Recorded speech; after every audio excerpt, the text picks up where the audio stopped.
Hey, what is going on, guys? It is Young here, and today I'm back on a Fortnite video. And in today's video, I'm gonna give you guys some of my best tips when it comes to approaching gunfights and how to win them very easily. I'm gonna be really talking about in this video, and this really could apply to solos, duos, or squads, how just to completely destroy teams in basically every gunfight that you're going into.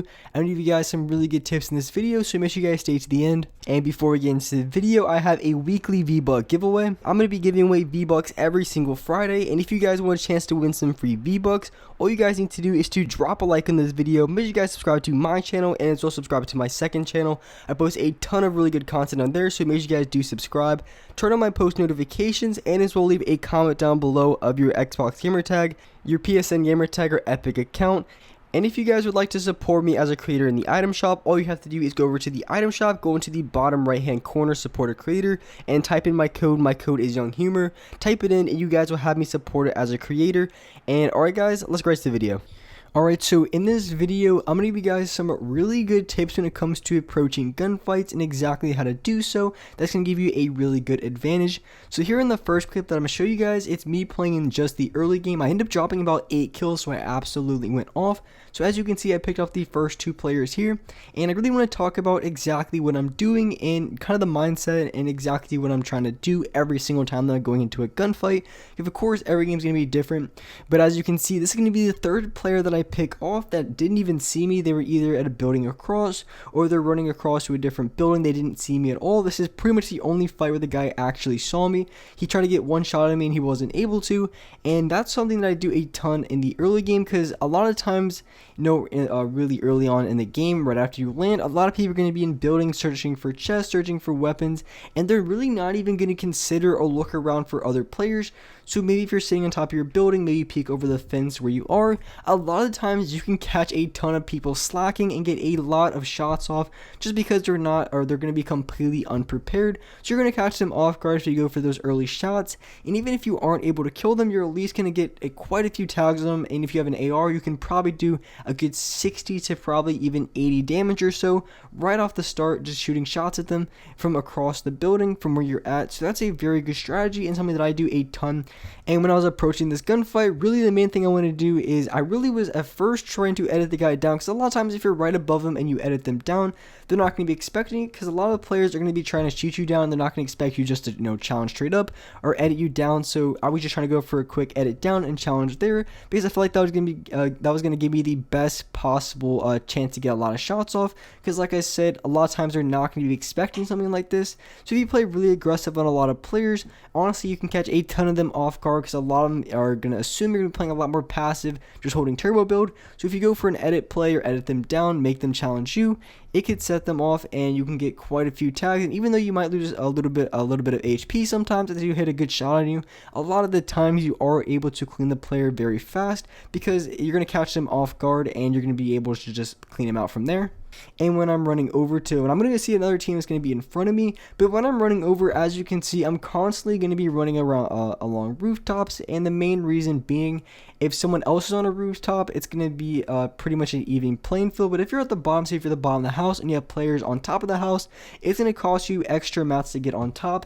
So it's just better if you're already up there. So if they do go for a challenge, a lot of times they're going to be the players that are going to be below, and you're going to be the player that's going to be on high ground on the house, which is going to give you a huge advantage, because especially early on in the game, a lot of people aren't going to have a ton of materials. They're going to have maybe 200 wood at most if they're farming up a little bit, 250 if they just go absolutely crazy and farm a ton, but most people are going to have about 100 to 150 right off the spawn. So making them burn through a good 50 mats or so before they can even go for a challenge whatsoever is going to give you a good advantage, because if you shoot at them, and really honestly if you just spray at them, they're going to be losing their mats very quickly, and a lot of times they're going to run out of mats, and if you run out of mats, it's just going to be a really easy fight from there, and you're going to be able to kill the player very quickly. So in that short clip, I was able to pick off 8 people right at the start of the game. Absolutely went off, and I think I ended up dropping like 12 or 13 kills or so. But so here's going to be another gameplay, and the reason why I wanted to show this is because my teammate ended up dying after this fight, and I really want to talk about how I approached and went through the other gunfights, because pretty much the majority of this game I was running through teams, and it was basically a 1v2 in every single situation. So I want to talk about exactly what I did when I was fighting those teams, when it was just me by myself going up 1v2. I really want to talk through and explain exactly what I was able to do, and really explain exactly what I did, just allow me to just destroy the other players that I was going against. So as you can see here, I got a really good tag on that player there. I was really trying to get off some heals, but since the other players were outside of my box or wall, I decided to just go for a quick edit play and a quick shot. A lot of times they're not going to be expecting it, and he wasn't expecting it at all. I got that quick shot off, and I was able to finish off the player very quickly. And I really should have had the player down here, but I completely sold with my pistols. And since I am low on HP and there's going to be two players, a lot of times they're going to be focused completely on my teammate, which is going to allow me to get off a few heals, in which I took complete advantage of. And something that I talk about a ton, and this guy ended up pushing, but what I would have done either way is, since my teammate was fighting another player, I backed off a little bit. I would just sat low and then constantly got shots on the player he was challenging, because I could have shot out the floor, or I could have gone for shots on the player that my teammate was challenging, which would have allowed him to easily take control in the fight. And I've done that a ton of times, where my teammate was fighting another player, and what I did is, the other player had high ground on them. I basically just shot them out and allowed my teammates just get easy high ground, because I was just at the bottom, the other two people rushing up on my teammate, so they had no intention of even looking over towards me, and just gives me some free shots. And instead of trying to build up and then challenge from there, I just shot them down right away. And if they wanted to challenge me, they could jump down and go for a challenge, but even if they did, my teammate would have gone for the shot. So here we're going in, and here we're going to be going into the situations where I was going 1v2. So as you can see, the first thing I'm going to do is try to go for high ground, of course. And as I'm going for high ground, I'm going to be constantly looking for shots, because getting shots on other players is a lot better than just having high ground. So as you can see, I did run out of materials, and since I was out of materials, I got in a really bad spot. So what I did is I looked around and see what kind of structures I can use, because I really want to try to go for peaks on the right side, because if I ever needed to, I can close off. And the reason why I stayed around here is because I did have an edit on the cone, so I could have easily got a shot off, went for an edit where I created a ramp, blocked off a few shots, and then went for another shot. So if you're out of mats like here, it was a really good idea by me to stay around edits that I already have and something that I can work with, because otherwise it's basically just, if they get a few shots on me, they break the wall, I'm going to be completely screwed. I'm not going to be able to do anything. So I got the first knock, and this time I just played really aggressive because I didn't have any mats. Otherwise, normally when I knock a player, I'm going to wait for their teammate, because honestly, the second you knock a player, the other or his teammate is going to be going for a full send push to try to go for the revive, or at least close off his teammate. And a lot of times when they're going for that full send push on their teammate, they're not going to be building to their sides or protecting themselves as much as they used to. So when they're rushing over to their teammates, it's just going to allow you to get a really easy couple shots on them, because they're not going to be building as much, because they're going to be so focused on getting over to their teammate. They're not going to be worrying too much about you getting shots on them. So you can take that to your advantage. So the second you get a knock on a player in a gunfight, if you're going up in a 1v2, you get a knock, the second player more than likely is going to leave themselves exposed when they're running over to their knocked teammate. So you can take advantage of that. So sometimes it's always better, or maybe not always, but sometimes it might be even better to not even thirst their teammate and kind of use it as bait. And you're going to see exactly what I do here.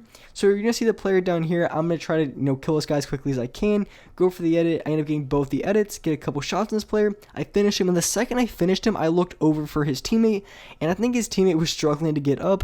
But the reason why I didn't go for the thirst and I looked over right away is because a lot of times that player was going to be pushing up, and he's not going to expect me at all to go for any shots on him. He's going to expect me to thirst his teammate, so he thinks he has like a wide open run to go for high ground or anything like that. So what I did is I killed the guy, and then I immediately looked over for his teammate, because I know his teammate was going to start pushing or do anything like that. So that's why I did what I did, and I definitely think it was a really good idea.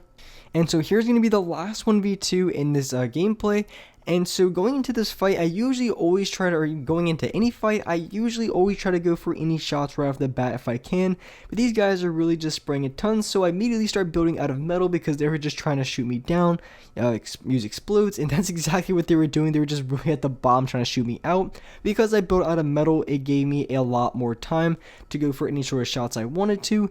And of course, I'm getting a few tags here and there on the players, and that's exactly what I was trying to do. I knew I wasn't going to be able to just hit a guy for 200 damage, because, you know, I can't really do that anymore. So I'm just really trying to get any damage I can, 20, 30 damage, to try to knock off their shield. And once I knock off their shield, that's when I'm going to go for a harder push. And I could tell from this player's perspective, he couldn't really see me. He was just shooting at my build. So I decided it was a really good idea to go for a double edit. And just the reason being, he couldn't really see me. So if I edited down, he would get completely off guard. And that's exactly what I did. Got 2 shots on him and finished him out pretty easily. Just a player ended up getting a tag on me. So right now I'm just building up, trying to get off my heels, not really playing too aggressive, because I really do have complete control of the situation. I have high ground. I have his teammate already knocked, dead. I'm tagging this guy for as much damage as I can. At this point, I know it's a wrap. I can finish off the player, hit him with the headshot, and finish out the game. And with that being said, that's wrap it up for this video. Hope you guys enjoyed this video. Hope you guys liked it. And if you guys could drop a like in this video, make sure you guys subscribe to the channel if you haven't already. Turn on my notifications so you're notified for every single new video. And alright guys, I'll see you next video.